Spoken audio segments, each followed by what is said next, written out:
Perkenalkan, nama saya Ahmad Munajib dengan NIM 216023340006. Perkenalkan, nama saya Bella Fiska Syirai dengan NIM 216023340024 dari D4 Pengolahan Usaha Rekreasi. Perkenalkan, saya Agnes Prabandari dengan nomor induk mahasiswa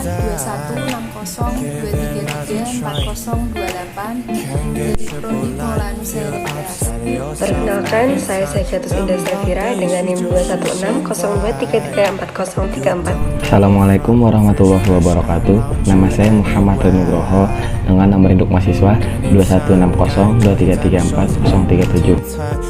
Dari sila pertama, yaitu munculnya aliran Al-Hidayah dan Al-Islamiyah di bawah pimpinan Al-Masih Al-Maud yang menganggap dirinya sebagai nabi.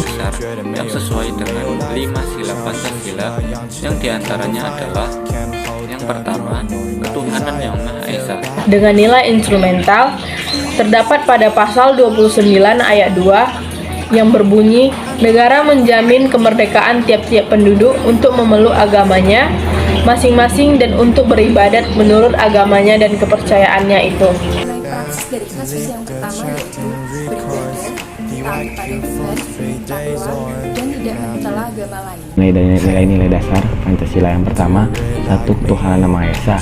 Solusinya pemerintah harus beresponsif menyelesaikan, namun tindakan terhadap aliran tersebut jangan sampai anarkis.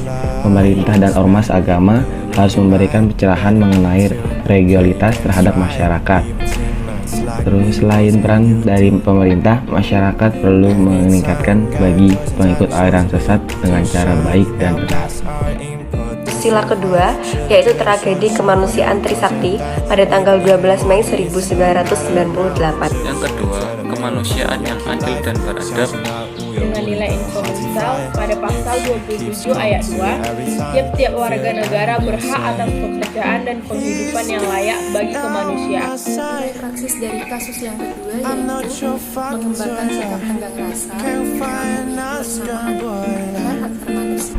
Solusinya pemerintah melalui Komnas HAM harus menyelidiki dengan seksama. Itu ada kasus sila ketiga, yaitu GAM, Gerakan Aceh Merdeka, yang pertama kali dideklarasi pada 4 Desember 1976. Persatuan Indonesia. Yang ketiga ada nilai Persatuan Indonesia dengan nilai instrumental pada pasal 1 ayat 1 berbunyi, negara Indonesia ialah negara kesatuan yang berbentuk republik.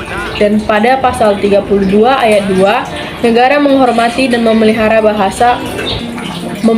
bahasa daerah sebagai kekayaan budaya. Nilai praksis dari kasus yang ketiga adalah mencintai tanah air Indonesia, yang kedua menjaga kesatuan dan persatuan negara Republik Indonesia. Solusinya, melalui proses mediasi inilah akhirnya perdamaian antara pemerintah Indonesia dengan GAM dapat tercapai. Hal ini ditandai dengan ditandatangani nota kesepahaman perdamaian. Yang melanggar sila keempat. Kasus ini dialami oleh bocah berumur 15 tahun yang berada di Palu yang mencuri sandal seharga 35.000 milik polisi. Anak tersebut disidang dan dinyatakan bersalah dan juga diancam hukuman selama 5 tahun. Coba bayangkan, mencuri sandal saja dihukum selama 5 tahun. Bagaimana dengan koruptor yang mencuri uang miliaran rupiah tetapi hanya dihukum selama 4,5 tahun? Dan tidak hanya itu, para koruptor masih mendapat kemewahan di dalam penjara. Yang mencuri sandal seharga 35.000 milik polisi. Pada kasus ini dapat disimpulkan tidak adanya keadilan. Mereka tidak mengutamakan kepentingan negara dan juga masyarakat yang harusnya itu setara. Yang dipimpin oleh hikmat kebijaksanaan dalam permusyawaratan perwakilan. Kedaulatan berada di tangan rakyat dan dilaksanakan menurut Undang-Undang Dasar. Nilai praksis dari kasus yang keempat yaitu mengutamakan kepentingan masyarakat dan bernegara, yang kedua tidak memaksakan kehendak orang lain. Solusinya, diperlakukan penyelidikan kembali atas kasus tersebut. Seharusnya kasus tersebut dapat diselesaikan secara kekeluargaan. Selain itu, pejabat yang menjadi wakil rakyat harus diseleksi kembali dalam hal beriman kepada Tuhan, sehingga tidak akan berani bertindak seperti itu dan dididik agar memiliki kepribadian yang baik yang menjadi contoh untuk masyarakat. Kasus sila kelima yaitu warga miskin di perkampungan kumuh di daerah Ancol, Jakarta Utara mengeluh tak mendapat bantuan beras miskin atau bantuan tunai langsung.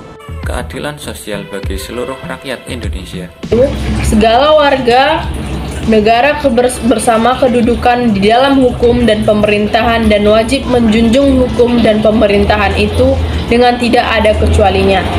Dan pasal ke-34 ayat 3 berbunyi, negara bertanggung jawab atas penyelidikan fasilitas pelayanan kesehatan dan fasilitas pelayanan umum yang layak. Nilai praksis dari kasus yang kelima yaitu menghormati hak orang lain, bersikap adil terhadap sesama, dan menghargai orang lain. Dan yang terakhir, keadilan sosial bagi seluruh rakyat Indonesia. Solusinya, sosialisasi verifikasi data nama nominasi rumah tangga sasaran atau RTS yang akan diberikan bantuan, pembagian kartu BLT, pencairan dana, dan terakhir pembuatan laporan dan evaluasi merupakan tahapan penyaluran BLT yang harus lebih diperhatikan pemerintah dan lebih selektif karena program BLT ini rawan dengan kegiatan korupsi.